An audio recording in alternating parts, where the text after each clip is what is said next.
This next today we're going to see in a game played between Kurjakin and Anand in 2006. Chorus Group A means Tata Steel Chess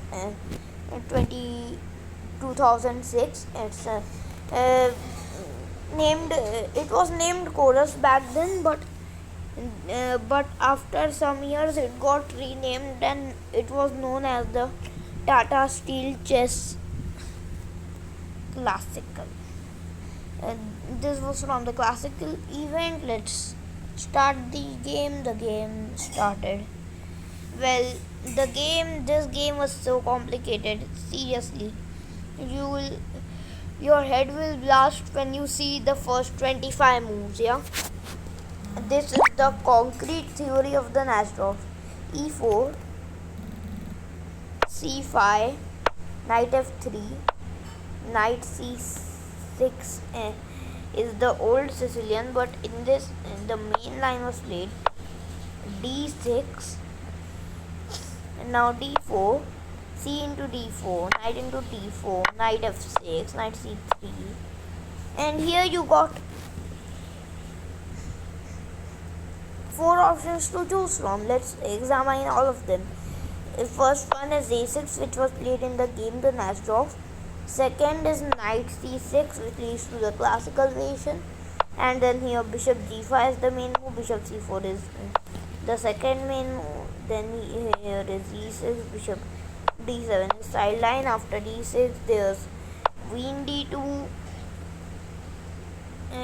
play continues. a6, bishop e7 is another move, long castle. Now bishop d7, h6 is also played. Yeah, and theory continues like this in the main line. But after knight c3 there's another option, e6, the Scheveningen variation, played 14,644 times. Well, played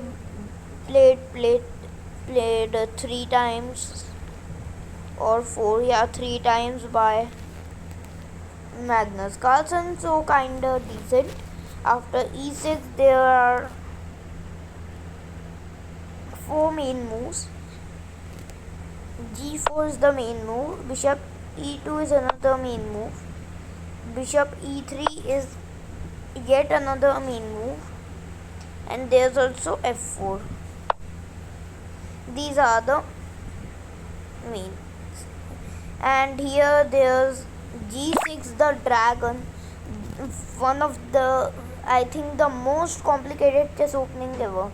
Bishop e3, bishop g7, then there's f3, short castle, queen d2, knight c6, then there's long castle and bishop c4. Bishop c4 is the main line, which leads to bishop d7, long castle, rook c8, bishop b3, and knight e5. And there's also takes b5, the Topalov variation, as it is said.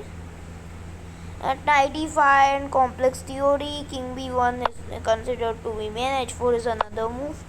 But after king b1 there's rook e8, a main move. There's also knight c6 move.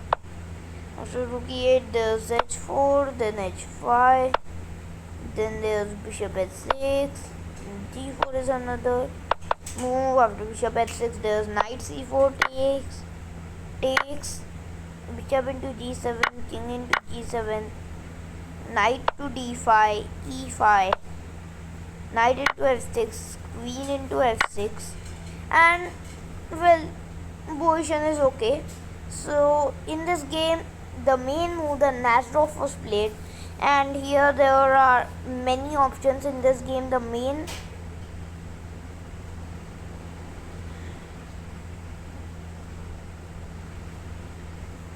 main move in this was played bishop e3, the English attack, bishop g5 is the old main line, then there's bishop e2 open sense variation, h3, bishop c4, f3,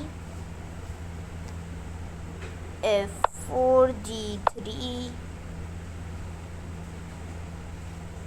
a4 bishop d3 rook g1 knight b3 and also queen to d3. Pretty trendy move. Top players are playing it again and again, like Carlson played it 2 times, also Caruana played it. Yeah, Valojo Pons won against Karjakin, then Vidit versus V, then Vidit versus Shiro also won. This line is continuing to like get popular. So after bishop e3 was played, let's go to the main one. e5, knight b3. There's also knight f3 option. At knight b3 we'll skip through the theory. Bishop e6, f3 and arrive at the key movements. Bishop e7, queen d2, short castle, long castle, knight bd7. You can see by the structure this is gonna be a very two type fight. b5, g5, and now here there's something interesting.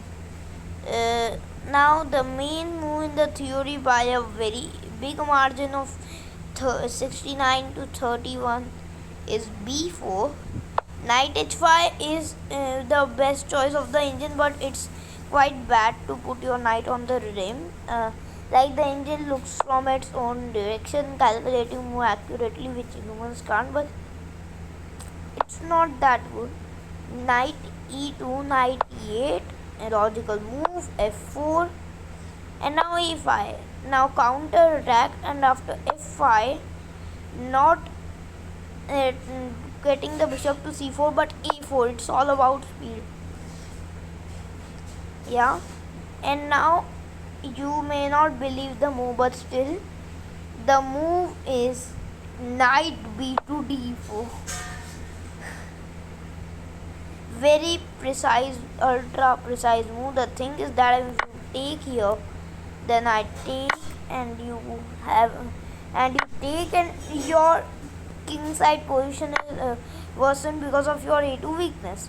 So that's why you play knight bd4, so that when opponent captures your knight, it captures in a favorable position. And after knight bd4, e into d4 main move, then there's knight into d4. Yeah, the bishop is trapped, so nobody. Now b3, typical move. Now attacking the a2 pawn. If you take, then files will open, ranks will open, and you are dead. So that's why king b1 has to be played. B into c2 check means that if you take on a2, then after king a1, white is very good here. What does the engine say? Yeah, white is significantly better, because now the king is very safe in this hiding spot behind the pawn. Black cannot sadly eliminate his own pawn. So, and the bishop is trapped, so white is very close to winning here. So after c2, knight into c2, now what will you play?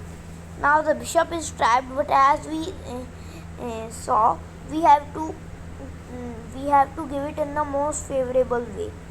So now bishop to b3, another good precise move. A into b3, a into b3, and you may think, okay, novelty is nice, but there when you check the database, you say, wait, what? 1317 games played here. Here we see Karjakin. Yeah, knight a3, knight e5, h4. Now rook to a5, nice move, and now queen a8 is the idea. Bishop g2, and now knight to c7, ultra move. Just sacking the knight off. Only move to win this game. Only move. Black had to play. Queen c7, rook c8, and now Indian is recommending to even take here. This is so bad for white, so bad. Queen into e7, knight c4, g6. It looks like white's attack is just on time, but h into g6, f into g6, knight into a3 check, b into a3, rook into a3. Don't care about anything, there's nothing here. Just king h7, f8 is equal to knight takes, and now you don't even care about the queen. Rook a1 check, king b2, and now rook a2 check, king c3, queen a5 check, king d3, queen b5 check, king d4, rook a4 check, c3, queen c4 check, and white had to resign. An amazing game. First of all, okay, results are there. First of all, let's look at the key movement, the knight c7. Now the thing is that if you play something like bishop f1, providing the knight of the square, the thing is that we need one more attacking piece to seal the deal to win this game. So rook c8 comes in time, and now knight b5 is unstoppable. If you take here, no worries, I take and take your rook or a bishop, at least a piece. So now white sacked the piece, and this innovation and theory led to, if you check here, to bishop g2. No one played this knight c7. You see, it was played in 2006, 2007, 2006, same month. No one played this knight c7 amazing move before this, and the results are here. 86% black win, 14% white win. This knight c7 move is very, very subtle innovation by Anand in the theory. That's why it is regarded as his immortal game. So this was the game. I hope you liked it. Don't forget to click the scam bell icon. Thank you.